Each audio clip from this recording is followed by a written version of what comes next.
नमस्कार दोस्तों, स्वागत है आप सबका। पीसी ज्वेलर्स पे बात करेंगे। 14 रुपए का इसका शेयर प्राइस है और पिछले साल दिसंबर 16 को जब से इसके स्टॉक को स्प्लिट किया गया है, 10:1 के स्प्लिट किया गया है, जहां पे एक शेयर पे 10 शेयर मिले थे, तब से ये शेयर प्राइस लगातार गिरता जा रहा है। इस शेयर के अंदर एक नया अपडेट आया है इसके डेप्ट को लेकर के, जो मैनेजमेंट की तरफ से कहा गया है, हम इस पे डिस्कस करेंगे और शेयर प्राइस की हर एक डिटेलिंग्स को भी डिस्कस करेंगे। देश के सबसे बड़ी ज्वेलरीज में इसका नाम आता है, जहां पे ये कल्याण ज्वेलर इसका कॉम्पिटिटर में आ गया। और अगर तनिष्क टाइटन की बात करें तो वो सबसे बड़ा मार्केट कैप के साथ बैठा है।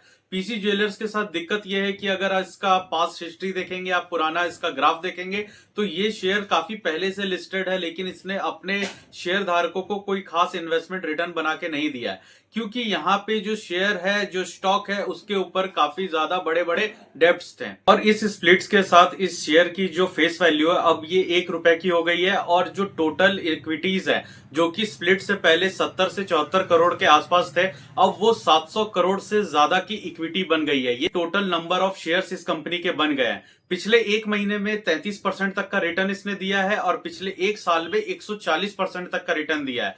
6 रुपए से लगातार ये शेयर ऊपर की तरफ आया है और अभी 14 रुपए पे ट्रेड कर रहा है। और यहां से अब इस शेयर में क्या अच्छे पोटेंशियल बन सकते हैं, इन पे आप ध्यान दें। इस शेयर को आप अपने वॉच लिस्ट में रखें और इस पे थोड़ा सा फोकस बना के जरूर रखें। इसके टाइम टू टाइम अपडेट्स को भी आप ध्यान में जरूर रखें।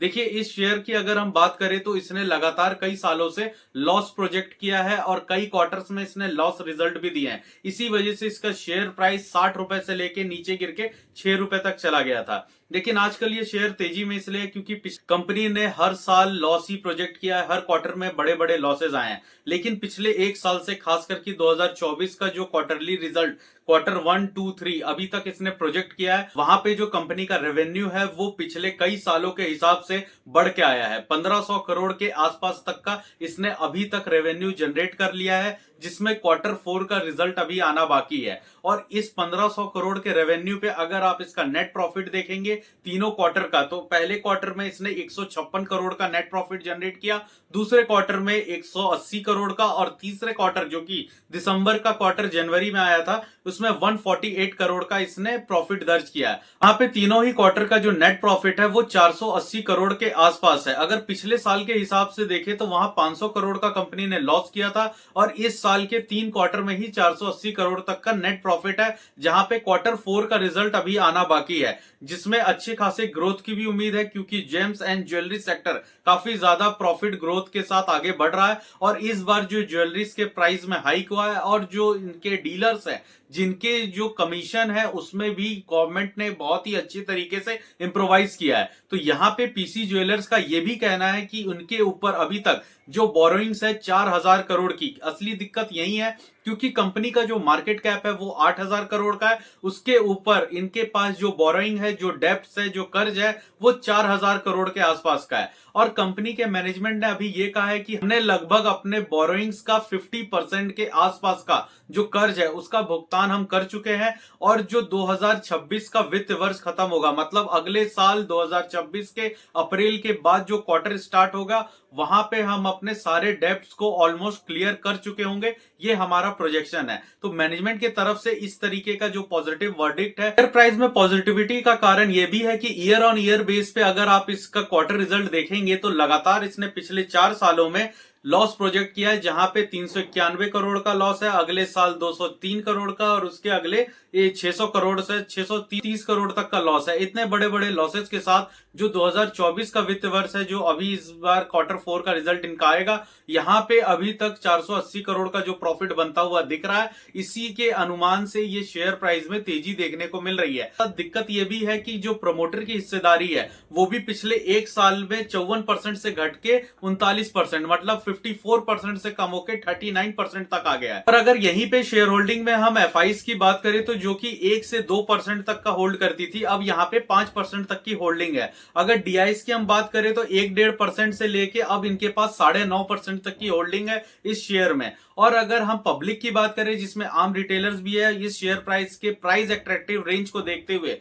रिटेलर्स का जो इन्वॉल्वमेंट है 41% से बढ़ के अब 45% तक आ चुका है। मतलब इस शेयर होल्डिंग पैटर्न के अंदर अगर आप देखें तो एफआईज, डीआईज और पब्लिक तीनों ने ही अपना स्टेक बढ़ाया है, जहां पे कंपनी के प्रमोटर्स ने अपना स्टेक कम किया है। ऑब्वियस सी बात है कि उनके जो 6 रुपए तक का प्राइस गया था, प्रमोटर ने यहाँ पे थोड़ा बहुत प्रॉफिट का बुकिंग किया है। और अगर Q4 का रिजल्ट अच्छा आता है, overall year on year base पे अगर अब ये लॉसेस से बाहर आ रहे हैं और इस बार के फाइनेंशियल ईयर का जो टोटल नेट प्रॉफिट होगा वो अगर 500, 550 या 600 करोड़ के आसपास भी प्रोजेक्ट होता है तो यहाँ पे प्रमोटर बहुत बड़ी हिस्सेदारी उठाएगा। वहीं पे एफआईज, डीआईज और जो पब्लिक है वो लोग भी इस शेयर के तरफ काफी ज्यादा अट्रैक्टिव होंगे। तो शेयर प्राइस में एक तेजी देखने की जो उम्मीद है वो बन जाती है। लेकिन फिर भी इस शेयर में काफी ज्यादा संभल के चलने की जरूरत है, क्योंकि इस समय जो ग्लोबल सिनेरियो बने हैं, जिस तरीके से गोल्ड का रेट नीचे आ रहा है और जो टैरिफ हाइक्स चल रहे हैं ग्लोबली प्लेटफॉर्म पे, जहां यूएस,